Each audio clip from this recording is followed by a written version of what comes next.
Assalamualaikum warahmatullahi wabarakatuh. Alhamdulillahirabbil alamin. Asyhadu an la ilaha illallah wa asyhadu anna Muhammadar Rasulullah.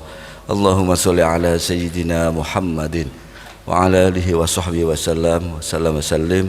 Amma ba'd. Jemaah Masjid Darul Ihsan, mari kita sama-sama mengharapkan ridha Allah pada pertemuan hari ini. Mudah-mudahan kita semua, keluarga kita di rumah, orang tua kita, sanak kerabat kita dipanjangkan umurnya dan imannya, bisa menjalankan ibadah Ramadan yang beberapa hari lagi akan kita temui. Salawat serta salam mari kita panjatkan kepada Rasulullah Muhammad SAW. Hari-hari ini izinkan saya untuk mengajak semua jemaah merenungkan apa yang terjadi di akhir-akhir ini tentang kepemimpinan dan politik. Dalam bahasa Arab, siasah itu politik. Siasah itu diambil dari satu akar kata dengan sais. Sais itu kusir. Kalau kita naik andong atau dokar atau kereta kuda, itu ada sais namanya. Sais itu kusir yang mengendalikan kuda supaya baik jalannya, begitu kata lagu anak-anak.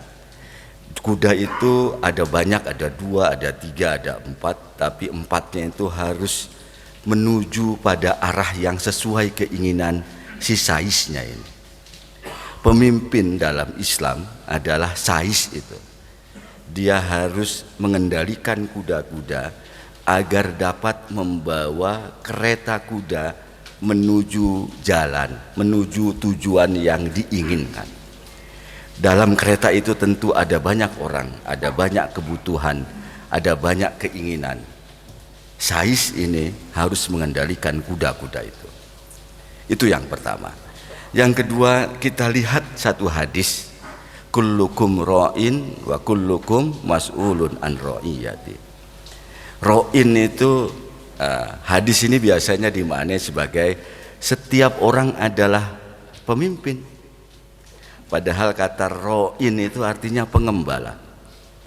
Setiap orang adalah pengembala. Jadi pengembala kambing itu ra'in, pengembala kuda itu ra'in. Setiap orang adalah pengembala, atau kalau kita lihat dari akar katanya.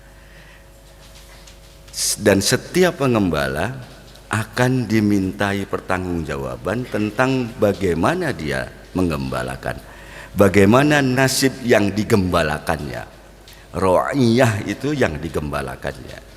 Dari kata ra'in ini turun kata rakyat. Rakyat itu artinya yang digembalakan.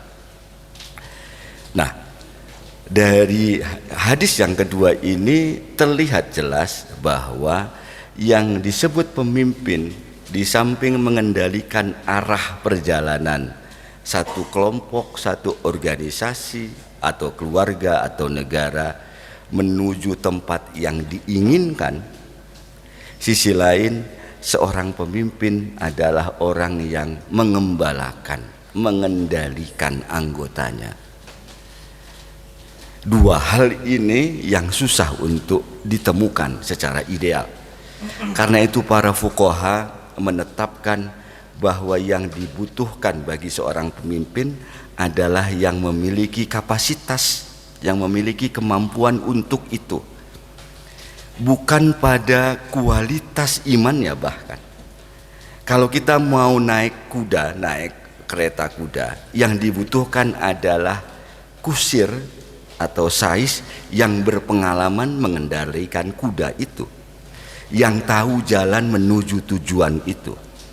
Terserah dia dari mana, terserah dia kulit putih, kulit hitam dan lain sebagainya, bahkan terserah dia agamanya apa. Yang penting kusir itu tahu jalan dan berpengalaman mengendalikan kereta kuda. Itulah kira-kira yang dimaksud dengan biarkan pemimpin itu.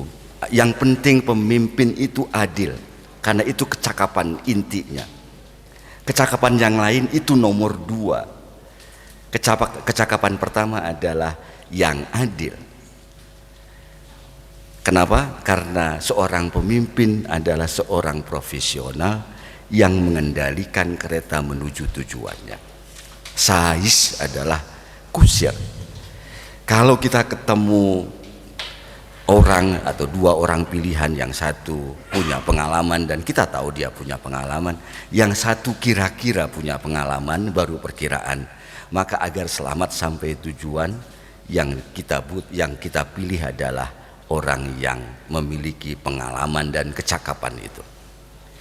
Jadi kecakapannya ada dua, yang pertama sais, mengendalikan, yang kedua adalah ro'in, menggembalakan agar gembalaannya ini selamat, perutnya kenyang, gitu kira-kira. Karena penggembala kita bayangkan sebagai orang yang mengembalakan kambing, dia harus kenyang perutnya, dia harus selamat, dia harus aman, dia harus nyaman dan seterusnya. Itu tugas pemimpin. Lalu kemana arah dari kereta kuda itu? Kereta kuda itu mengarah pada sesuatu yang disebut dengan maslahah. Maslahah itu semuanya mendapatkan kebaikan. Seperti kambing yang tadi, dia dapat makan, dia dapat aman, dia dapat nyaman, dia dapat terbebaskan dari yang tidak boleh dia makan. Maslahah inilah yang diinginkan dari setiap kepemimpinan. Apakah ini aneh? Beberapa yang lain mungkin menganggap ini pikiran yang dibuat-buat. Kita lihat Ja'far bin Abu Thalib diperintahkan untuk hijrah ke Abyssinia, ke Ethiopia. Diperintahkan untuk mendatangi Raja Abyssinia Ethiopia. Karena apa? Karena raja itu memiliki kecakapan, yaitu adil dan menciptakan kemaslahatan. Pada saat Abu Lahab dan lain sebagainya, Abu Sufyan datang ke Abyssinia memfitnah bahwa ini pelarian politik dari Quraisy. Dipanggilnya Abu Sufyan, dipanggilnya Ja'far. Bagaimana sih kondisi kalian di Makkah? Kemukakan apa masalahnya? Ya, dia membuat agama baru. Agamanya kayak gimana? Lalu diceritakan oleh Ja'far bin Abi Thalib begini, dan seterusnya. Lalu Raja Ethiopia itu menyatakan dia benar dan tidak dihukum. Raja yang adil akan memberikan kemaslahatan. Artinya apa? Kisah dari hijrah ke Abyssinia itu menunjukkan bahwa pemimpin yang dipentingkan adalah yang adil. Yang kedua, agar bisa adil apa yang mesti dilakukan? Pada saat Rasulullah Muhammad SAW datang ke Madinah, yang pertama kali dilakukan adalah memastikan aturan main. Namanya Piagam Madinah. Aturan main ini berlaku untuk semuanya, bukan bertumpu pada orang tetapi pada aturan main itu. Maka atas aturan main itu ada orang Yahudi yang berkhianat, diperangi. Seluruh perang terhadap Yahudi pada zaman di Madinah itu karena mereka mengingkari perjanjian Madinah itu. Tetapi sebaliknya ada orang Muslim yang mengingkari, itu juga diperangi. Ada orang Yahudi yang difitnah padahal yang mencuri adalah orang Muslim, yang diperangi tentu orang Muslim karena yang Yahudi itu yang benar. Itulah yang disebut dengan adil, melakukan sesuatu berdasarkan aturan yang disepakati. Dari situ muncul kemaslahatan. Kemaslahatan itu didapatkan setelah keadilan dilakukan. Bapak Ibu sekalian, maka marilah kita mendoakan negara ini, perusahaan ini mendapatkan pemimpin yang memiliki kapasitas yang baik seperti Sais dan Ro'in. Dia bisa mengarahkan perusahaan ini menuju kemaslahatan dan berkeadilan. Dia juga bisa memberikan kesejahteraan dan penjaminan terhadap Ro'in. Para karyawan kira-kira adalah yang digembalakan dan pemimpin adalah penggembalanya.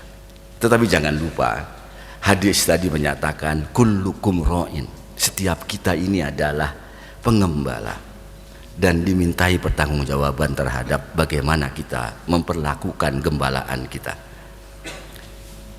Ada banyak tafsir tentang hadis itu. Yang pertama, kita punya keluarga, kita memiliki gembalaan, yaitu keluarga kita.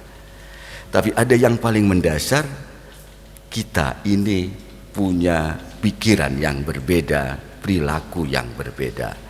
Marilah hati kita menjadikan semuanya dalam kendalinya. Mari kita jadikan hati kita sebagai ro'in, sebagai kusir, sehingga pikiran kita, hati kita, tindakan kita satu arah. Ihdinas shiratal mustaqim. Pesan yang terakhir itu menurut saya adalah pesan yang terutama agar kita bersiap-siap menggapai Ramadan yang tinggal beberapa hari lagi. Mudah-mudahan kita memiliki kemampuan untuk mengendalikan hati kita, mengendalikan diri kita, mengendalikan pikiran dan tindakan sesuai dengan yang dimaui oleh Allah. Keadilan dalam hal ini adalah memberikan pikiran makanannya, hati makanannya, fisik makanannya secara proporsional.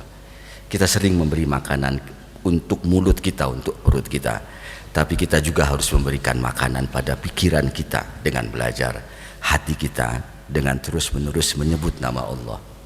Jika ketiganya dilakukan, itu adil. Jika itu dilakukan, maka kita akan mendapatkan maslahah. Jika itu dilakukan, baru kita bisa menerapkan keadilan yang sama pada keluarga kita. Dan kita berharap masyarakat kita dan negara kita, Allah berikan dengan kuasanya, apapun bisa dilakukan. Allah berikan pemimpin yang adil dan maslahat, sehingga kita bisa menjalankan syariat Islam dengan baik. Wallahul muwaffiq ila aqwamit thoriq. Assalamualaikum warahmatullahi wabarakatuh.